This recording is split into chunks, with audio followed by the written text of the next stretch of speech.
आज तुम्हारी इस घर में पहली रात है। अगर मैं ताबिश से कह दूं कि तुम्हें भूल जाए तो उसकी ये मजाल नहीं हो सकती कि वो मेरी हुक्म उदूली करे।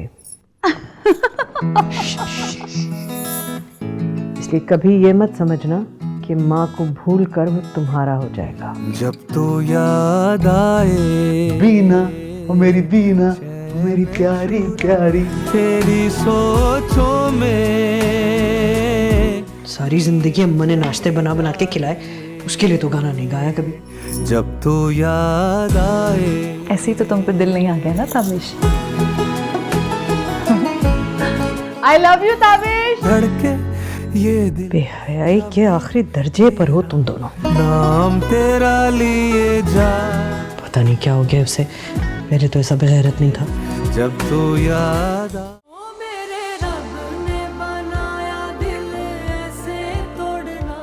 Meet my wife, Afira Hassan. Congratulations. Yeah, thank you so much. Thank you so much. मैं और आज़र भी लंच के लिए आए हुए थे. Why don't you guys join us? तुम्हें मेरा नंबर कहाँ से मिला? हिबा के फोन से। हसन, हिबा अभी हॉस्पिटल में हो, दुआ करो कि हिबा को होश आ जाए, क्योंकि अगर हिबा को होश ना आया तो मैं तुम्हारा वो हाल करूंगा कि ना तुम जिंदों में रहोगे और ना ही मुर्दों में। समझ आई तुम्हें? क्या मैंने तुम्हें धोखा दिया? तुम्हें चीट किया मैंने? You know what? मुझे लगता था कि तुम दुनिया में सबसे ज्यादा मुझसे मोहब्बत करती हो। मेरी खुशी से ज्यादा बढ़कर तुम्हारे लिए कुछ है ही नहीं, मगर मैं गलत था। गलत तुम नहीं, गलत मैं थी। मेरी किसी हालत के जिम्मेदार तुम नहीं हो, मैं खुद जिम्मेदार हूँ। सब गलती मेरी है। मैंने उस इंसान की मोहब्बत पे भरोसा किया जो मोहब्बत कभी थी ही नहीं। तुम इस्लामाबाद चले गए हो हिबा के लिए, और मेरा तो तुमने आज तक नहीं पूछा कि मैं ठीक हूँ कि नहीं। कब आ रहे हो? जब हिबा की तबीयत ठीक हो जाएगी तो आ जाऊंगा मैं। क्या मतलब? हिबा की फैमिली में और कोई नहीं है जो उसके साथ रह सके? हसन, हमारे बीच में कुछ नहीं रहा। प्लीज, मैं नहीं चाहती तुम मेरे सामने कभी भी आओ दोबारा। मेरी जिंदगी से चले जाओ और दोबारा नजर मत आना।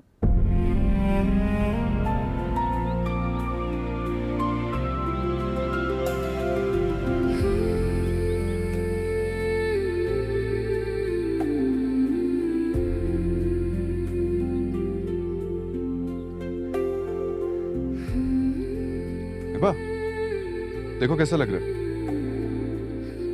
ठीक लग रहा है। अरे तुम्हारे लिए खरीद रहा हूँ, पसंद कर लो।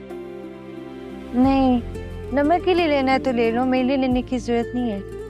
तो उसके लिए भी खरीद लूंगा। लेकिन तुम्हें कितना पसंद है ना, देखो कितनी अच्छी ज्वेलरी है। तुम्हें ज्वेलरी का इतना शौक था, ईद से पहले जबरदस्ती मुझे अपने साथ लेके जाती थी मेरा खर्चा करवाने के लिए। तो तब अच्छा लगता था आज़िर, अब नहीं अच्छा लगता कुछ।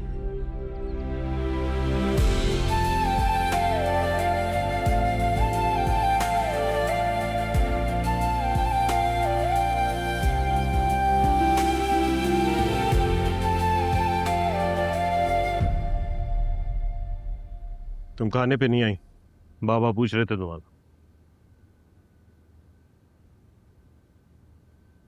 हिम्मत नहीं है मुझ में किसी से नजरें मिलाने की,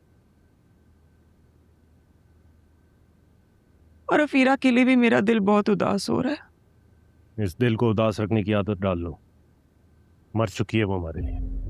आपके लिए ये कह देना कितना आसान है ना।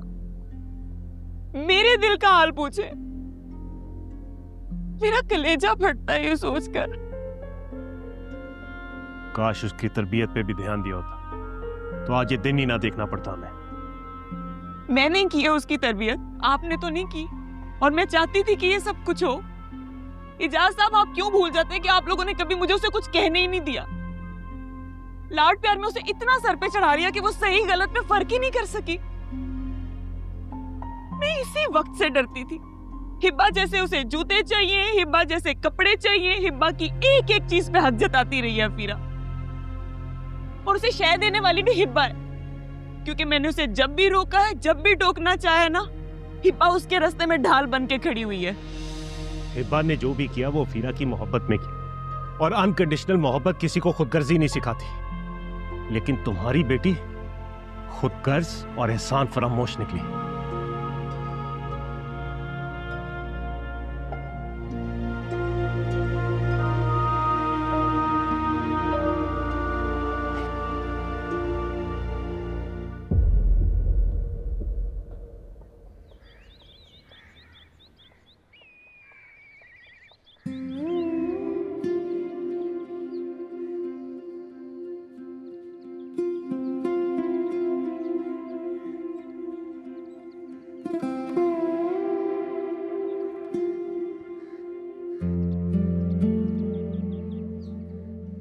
कुछ बोलो। क्या बोलूं? कुछ भी, बस खामोश ना रहो।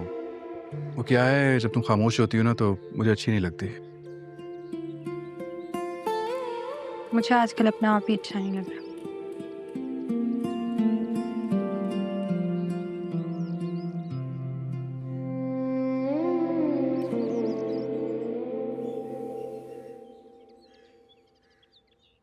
वाह, एक कमजोर शख्स के जिंदगी से चले जाने पर जरूरी नहीं कि हम दुखी हो जाए। जिंदगी कभी कभार अनफेयर हो जाती है। इसका मतलब ये नहीं कि हम जिंदगी से मुंह मोड़ लें। एक शख्स के चले जाने से जिंदगी खत्म नहीं हो जाती। हसन को तुमने बुलाया था हॉस्पिटल, तुम्हारे कहने पर आया था। हाँ, मैंने बुलाया था।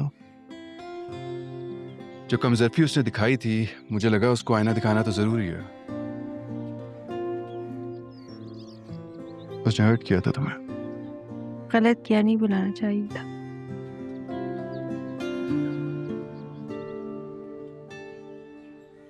मुझे जो ठीक लगा मैंने वो कर दिया। अच्छा चलो, तुम्हें चाय पिलाता हूँ मैं। यहाँ आगे एक स्टॉल है, वहां से चाय मिलती है। इतनी अच्छी चाय मिलती है, आई एम श्योर तुम्हें अच्छी लगेगी। मेरा दिल बहलाने की नाकाम कोशिश बंद करोगे? तरस खाना बंद करो मुझ पे। हसन की टुकराने की तकलीफ से ज्यादा तुम्हारे ये मुझ पे तरस खाना तकलीफ दे रहा है। तरस नहीं खा रहा मैं तुम पे। मेरी दोस्त हो तुम, दुखी हो, और इस टाइम पे मैं तुम्हें इस तरह से अकेला नहीं छोड़ सकता। मुझे इस्लामाबाद लेके चलो, मैंने वापस कराची अपने घर जाना है। और टेंशन नहीं लो, मैं नॉर्मल हूँ।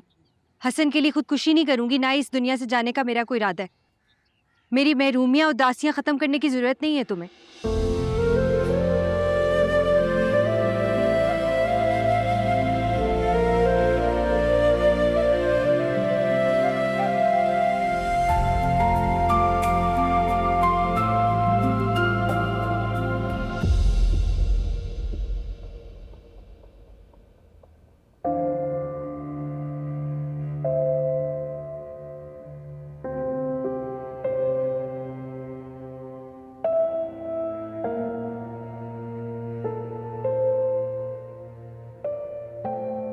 क्या कर रहे हो? हिबा ने आज तक जितना मुझे फाइनेंशियली सपोर्ट किया है ना, उसके एहसान उतारने का बंदोबस्त कर रहा हूं। मजीद इस एहसान का बोझ उठा नहीं सकता हूं मैं। यू नो, आजकल तो ऐसा हो गया है कि किसी से भी मिलो, उसकी जुबान पर बस एक ही बात होती है, मैंने हिबा के साथ ठीक नहीं किया। ऐसा लगता है जैसे पसंद की शादी नहीं की, बल्कि कोई गुनाह कर लिया। हर कोई कसूरवार समझ रहा है।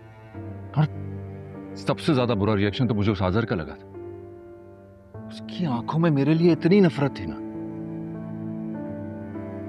अगर उस दिन हिबा बीच में ना आती ना, पता नहीं क्या कुछ हो चुका होता। आजिर भी था वहां पे? था वो वहां हॉस्पिटल में। उसकी देखभाल करने के लिए वो रुका हुआ था।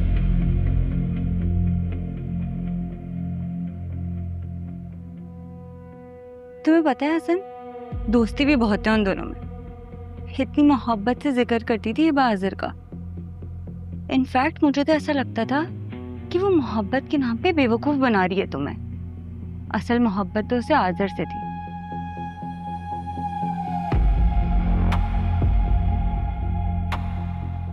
अरे नहीं, हिबा ऐसी नहीं है।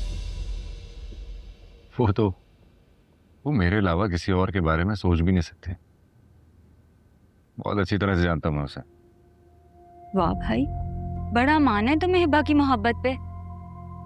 लगता है दिल से गई नहीं है तुम्हारे।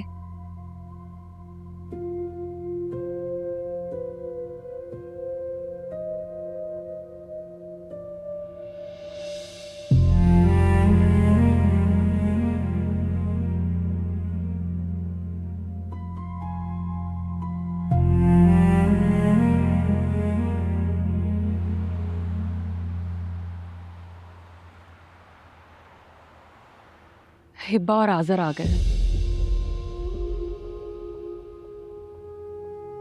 अस्सलाम वालेकुम। सलाम।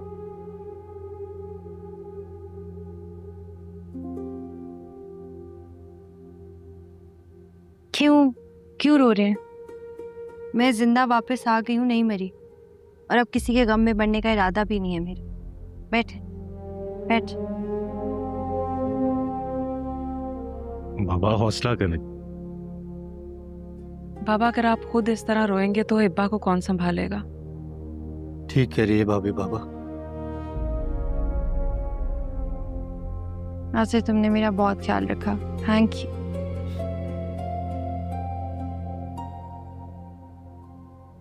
बस अब आप लोग परेशान नहीं हो, मैं थक गई हूँ, थोड़ी देर रेस्ट करूंगी।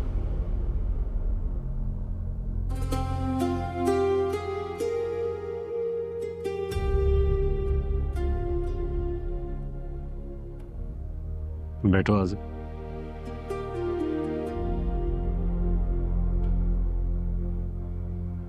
अपने बहुत ध्यान रखें। चलता हूँ मैं, फिर चक्कर लगाऊंगा।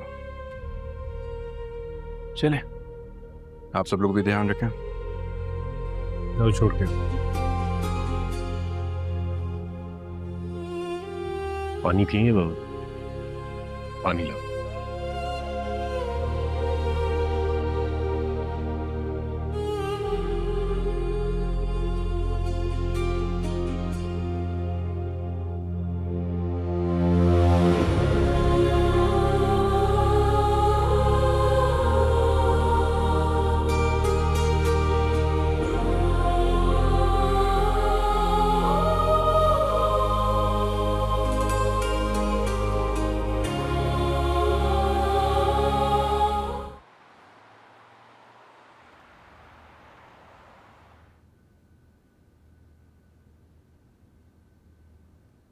हसन खुद आना चाह रहा था ये चेक देने के लिए,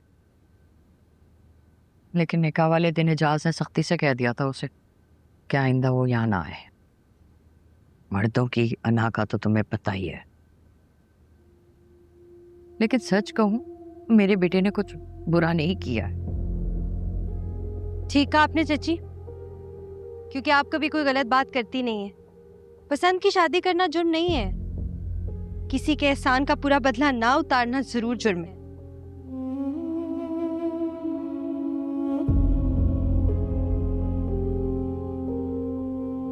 मैं ये चेक नहीं ले सकती, क्योंकि इसमें लिखी हुई अमाउंट उस रकम की आधी भी नहीं है जो मैंने हसन और आपकी फैमिली पे खर्च की है मदद के ख्याल से। आप लोगों की ग्रोसरीज, घर के इखराजात, घर की रेनोवेशन, हसन को बाहर भिजवाना, और फिर हसन को जो हर महीने मैंने रकम भेजी है, अफाफ आपा की शादी, उनके बच्चों की फीसें। और दूर क्यों जाती है चाची? ये जो आपने ड्रेस पहना है, ये आपने नहीं मुझसे फरमाइश करके मंगवाया था कि मुझे इस डिजाइनर के कपड़े पहनने का शौक है? चाची क्या क्या गिनवाऊं मैं आपको? मुझे लगता है कि आप सब मिलकर अपना एक एक बाल भी बेच देंगे ना, तो मेरा उस एहसान का बदला नहीं उतार पाएंगे जो मैंने आप लोगों पे की है।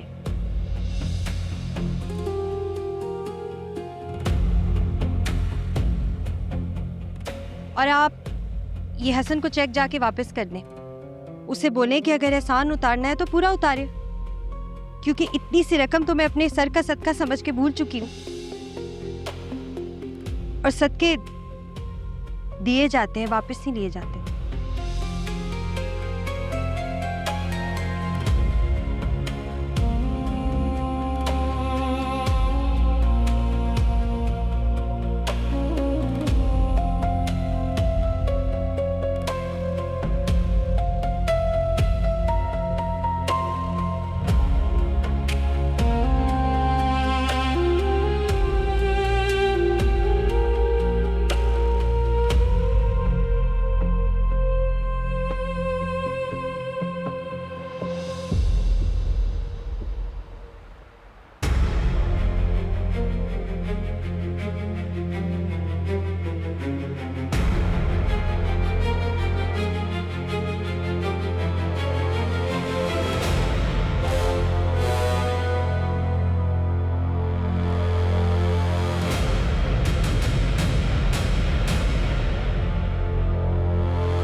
क्या कह रही है अम्मी? हिबा ने आपको इतनी बातें सुनाई? जरा देखो, भला इसमें आपका क्या कसूर? ये तो वही बात हो गई ना कि करे कोई और भरे कोई। अच्छा अम्मी, अल्लाह ताला सबको हिदायत दे। मैं आपसे बाद में बात करती हूँ। हाँ, ओके। जुनेद, यहाँ मेरा खून खोला जा रहा है और वहां आपको हंसी आ रही है बड़ी। हिबा ने भी सही भिगो भिगो के मारी है तुम्हारी अम्मी को। मैं ये सोच रहा था कि अगर उनकी जगह हसन होता तो कितना मजा आता। ओहो, ऐसा तो सोचेगा भी मत। इतनी हिम्मत नहीं है उस हिबा में कि वो हसन को कुछ कह सके। वो तो उसको बेचारी मेरी मासूम अम्मी मिल गई जिनको उसने 3600 बातें सुना डाली। यही 3600 बातें अगर उन्होंने पहले सुनाई होती तो ये जो तुम्हारा कमजोर भाई है ये कभी उसे रास्ते पे अकेला ना छोड़ता। क्या कहा आपने? हैं? क्या कहा? मेरे भाई ने उस महारानी को पूरे 12 लाख का चेक भिजवाया था, जो उसने ये कह के वापस कर दिया कि मेरे एहसानों का बदला इतना काफी नहीं है, और आप मेरे भाई को कमजोर कह रहे हैं। हिम्मत कैसे हुई आपकी? तुम्हारा भाई कमजोर नहीं बेगैरत भी है, और इसके अलावा उसके अंदर कई ऐसी खुसूसियात भी हैं जिन्हें अगर मैं गिनवाना शुरू कर दूं तो तुम्हारे 14 तबक रोशन हो जाएंगे। क्या बकवास! Shut up! एक लफ्ज भी अपने मुंह से मत निकालना। अब अगर तुम ये घर छोड़ के जाना चाहती हो तो शौक से जाओ, मैं तुम्हें रोकूंगा नहीं, मनाने भी नहीं आऊंगा, किसी के कहने पर लेने भी नहीं आऊंगा। और अब तो हिबा भी नहीं है जिसके कंधों पर तुम लोग अपनी गलतियों का बोझ डाल के माफिया मांगते फिरते हो।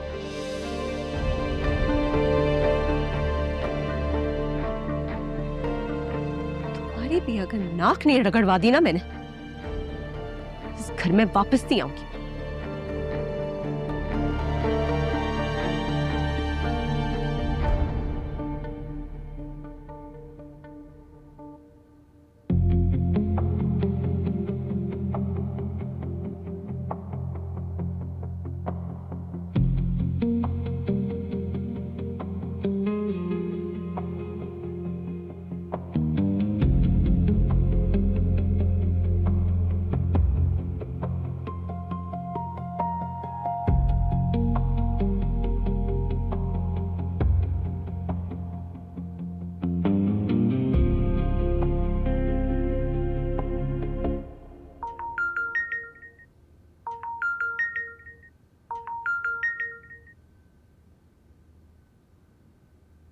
ज़ेनसीब, आज तो आज़र साहब की खुद कॉल आ गई। कैसी हो? बहुत उदास थी मैं, लेकिन अब तुम्हारी कॉल आ गई ना तो बेहतर हो। वैसे तुम्हें हिबा की तीमारदारी से फुर्सत मिल गई? नमल, मैं तुम्हें इस्लामाबाद जाने से पहले अपना एक डेबिट कार्ड देकर गया था शॉपिंग करने के लिए। ओह, तो तुमने उस कार्ड के लिए कॉल किया? मुझे लगा था तुम्हें मेरी याद आ गई। शॉपिंग कर ली तुमने? हाँ, थोड़ी बहुत की थी। मैंने सोचा था तुम आओगे तो हम साथ मिलके कर लेंगे। Shopping I don't have any issue, जितनी मर्जी करो तुम, लेकिन परसों उस कार्ड से 9.5 लाख की ट्रांजैक्शन हुई है। अब हाँ, तो मुझे ज़रूरत थी ना, इसलिए। कैसी ज़रूरत? वो एक्चुअली मुझे लगता है तुम हिबा की दिलजोई कर करके ना थक गए हो, तो तुमने सोचा है कि मंगेतर को कॉल करके उसकी क्लास लेते हैं। What rubbish नमल, मैं तुमसे क्या पूछ रहा हूँ और तुम क्या जवाब दे रही हो? मैं बिल्कुल ठीक कह रही हूँ, तुम्हें मेरी बिल्कुल फिक्र नहीं है। फिक्र है तो सिर्फ हिबा की। मुझसे ज्यादा ख्याल तो तुम हिबा का रखते हो। क्या मैं जानती नहीं हूँ इस बात को? नमल, इनफ, तुम्हारा दिमाग खराब हो चुका है।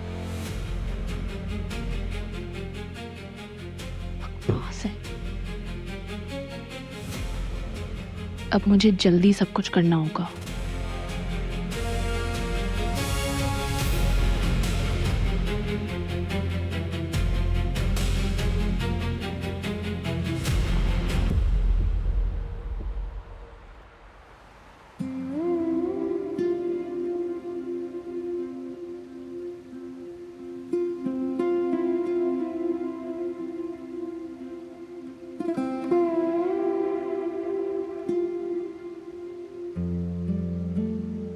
तुम कब आए? तुमने अब नोटिस किया? कैसी हो? जिंदा हूँ।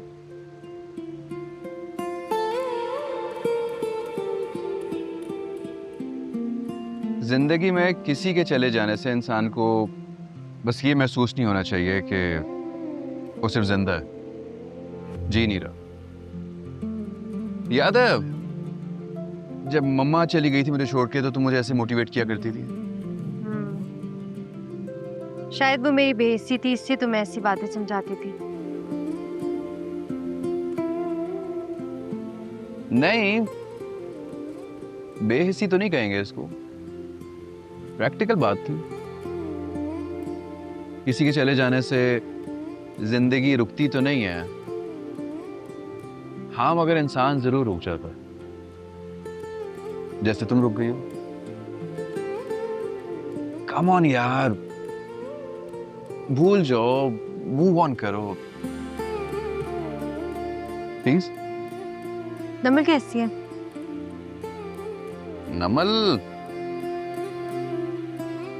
नमल नाराज है। अभी 2 महीने नहीं हुए तुम दोनों की मंगनी को और अभी से नाराज करना शुरू कर दिया उसे। क्या करूं यार, लोगों को मनाने का फन नहीं है मेरे पास। वैसे कभी कभार मुझे लगता है कि नमल को मुझ में, मेरे जज्बात में कोई दिलचस्पी नहीं है, सिर्फ और सिर्फ मेरे बैंक बैलेंस में दिलचस्पी। हाँ, कभी कभी होता है ऐसे, इंसान किसी को जानने और पहचानने में गलती कर देता है। तो नमल को जानते नहीं थे पहले से? जानती तो तुम भी थी हसन को,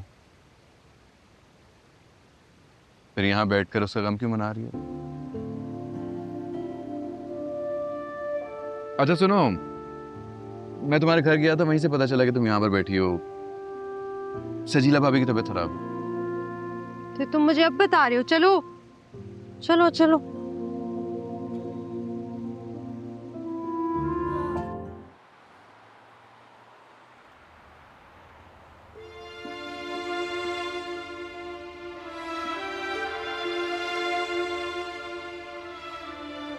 भाभी तबीयत कैसी है अब? बेहतर हूँ, जरा सा चक्कर आ गया था। डॉक्टर ने क्या कहा? डॉक्टर कहते हैं कि वीकनेस हो गई है। अब वीकनेस तो होगी ना, जब से अफीरा की शादी हुई है भाभी ने तो खाना पीना ही छोड़ दिया है। देखो दिन ब दिन सूखती जा रही है। तुम्हें पता है असल में भाभी अफीरा के लिए बहुत उदास है। अगर तुम थोड़ा दिल बड़ा कर लो ना तो भाभी की तबीयत ठीक हो सकती है और इनकी नजरों में तुम्हारा रुतबा भी बढ़ जाएगा। समझी नहीं मैं? तुम एजाज भाई से बात करो ना, उन्हें कहो कि अफीरा से मिलने की इजाजत दे दे भाभी को। भाभी आपको गलतफहमी हुई है, मैंने तो कभी किसी को मना किया ही नहीं। तुमने मना नहीं किया, लेकिन देखो मोरल रिस्पॉन्सिबिलिटी तो सबकी बनती है ना कि हसन और अफीरा से कतई ताल्लुक ही ना करें। अच्छा वैसे मैंने किसी पे प्रेशर नहीं डाला, लेकिन मैं बात कर लेती हूँ एजाज भाई से। Thank you so much.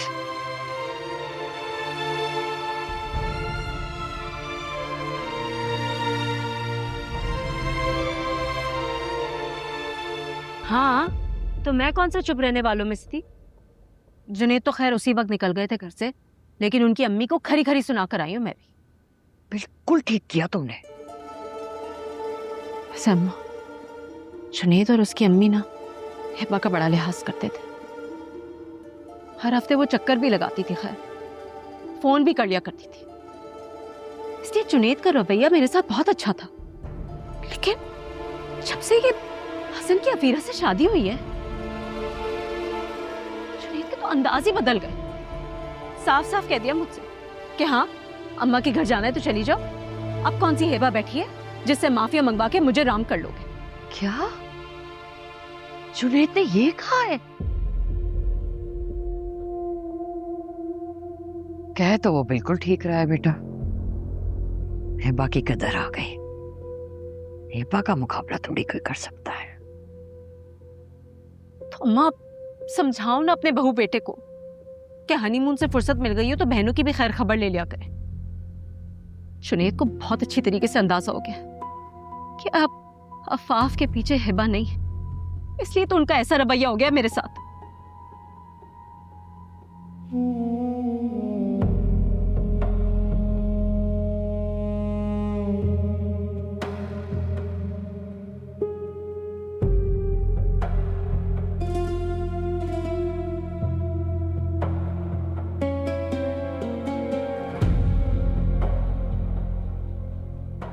अब क्या बात है, सब खैरियत है?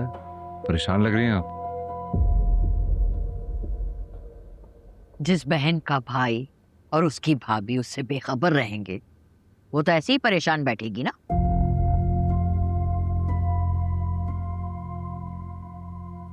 क्या मतलब है? मैं कुछ समझी नहीं। अफीरा बेटा, तुम इस घर की ना इकलौती बहू हो और मेरी बेटियां हैं यतीम, तो इनकी सारी उम्मीदें ना सिर्फ तुमसे ही वाबस्ता हैं।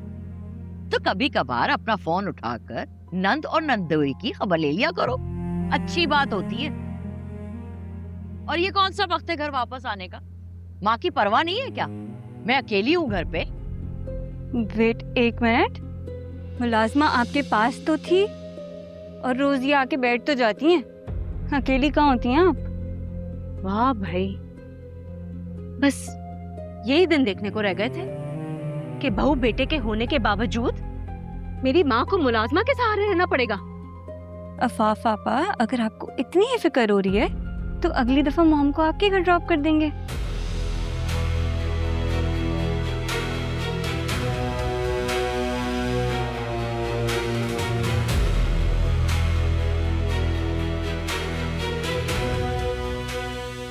आप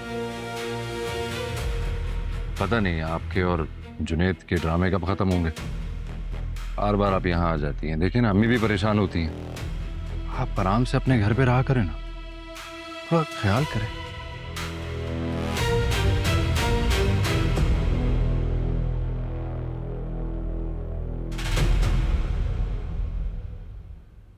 सुना आपने क्या कह के गए ये दोनों मुझे?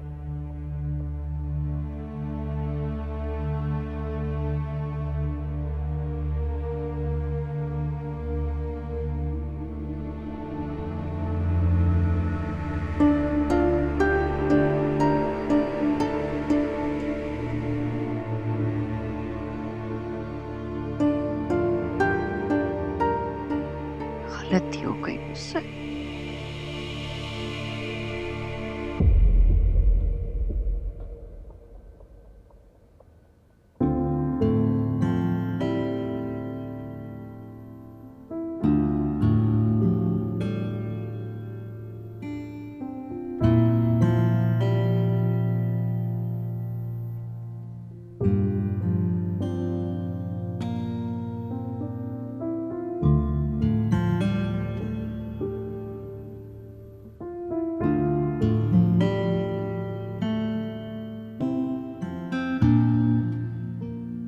मैंने आपा को साफ साफ बता दिया, वो आइंदा तुमसे इस तरह से बात नहीं करेंगी। बेटर।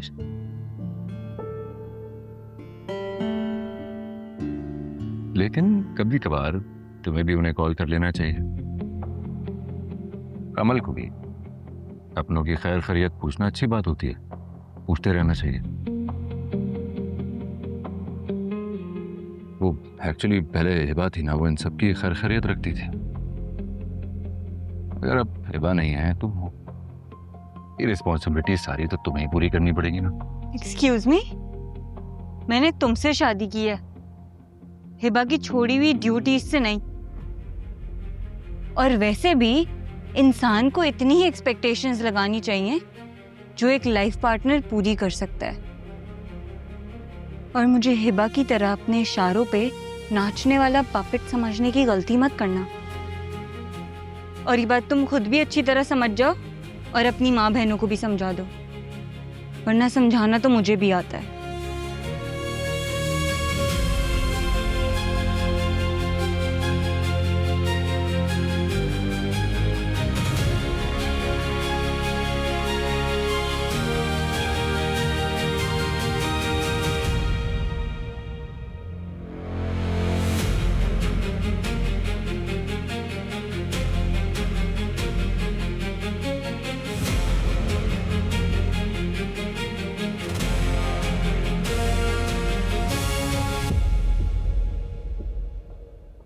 कसम खाकर आई थी कि जुनेद जब तक मिन्नतें नहीं करेगा ना, वापस घर नहीं जाऊंगी।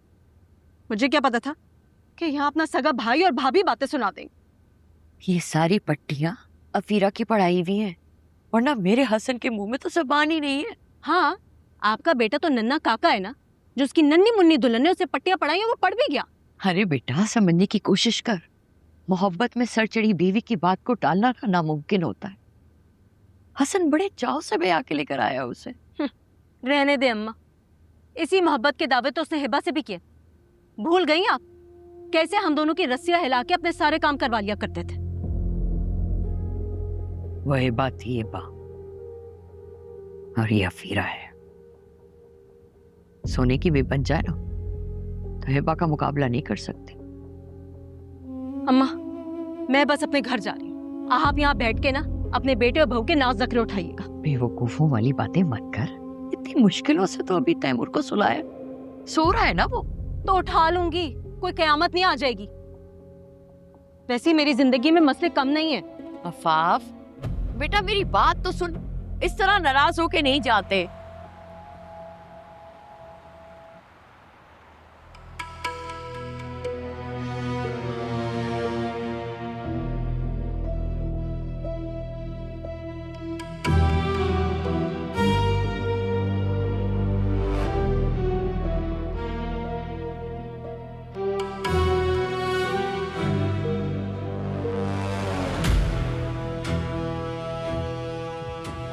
क्या बदतमीजी की तुमने मेरी माँ से?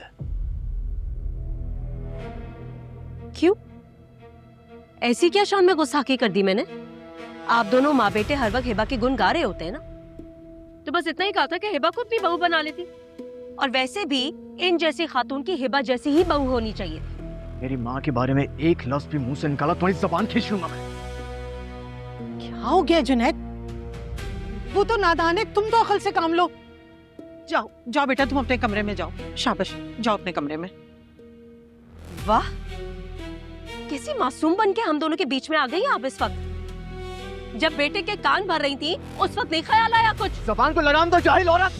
नहीं दूंगी लगाम, नहीं दूंगी अपनी जबान को लगाम। बिगाड़ लो जो बिगाड़ना है। तुम माँ बेटे मेरे ही घर में खड़े होके मुझे सबक पढ़ाओगे? जानते नहीं हो मुझे? अच्छा, बड़ा मान है तुम्हें अपने घर में। इस घर को तावीज बनाओ और अपने गले में डाल लो, क्योंकि तुम जैसी पागल औरत के साथ मेरा गुजारा नहीं है। तो अरे ना गुजारो जिंदगी। कौन तुम्हारे पांव पड़ रहा है? हाँ, तो मैं तुम्हें तलाक देता हूँ। जुनैद, क्या हो गया? खामोश हो जाओ। तलाक देता हूँ मैं तुम्हें तलाक देता हूँ। जुनैद, क्या कर रहे हो ये तुम? अरे अम्मी, आप नहीं जानती कितनी कोशिश की है मैंने इस औरत के साथ गुजारा करने की, लेकिन अब इससे ज्यादा मेरी गैरत गवारा नहीं करती। मैं अभी इसी वक्त अपनी माँ और बच्चे को लेकर इस घर से जा रहा हूँ। चलो बेटा। जुनैद, चलो। जुनैद, बात तो सुनो बेटा। जुनैद,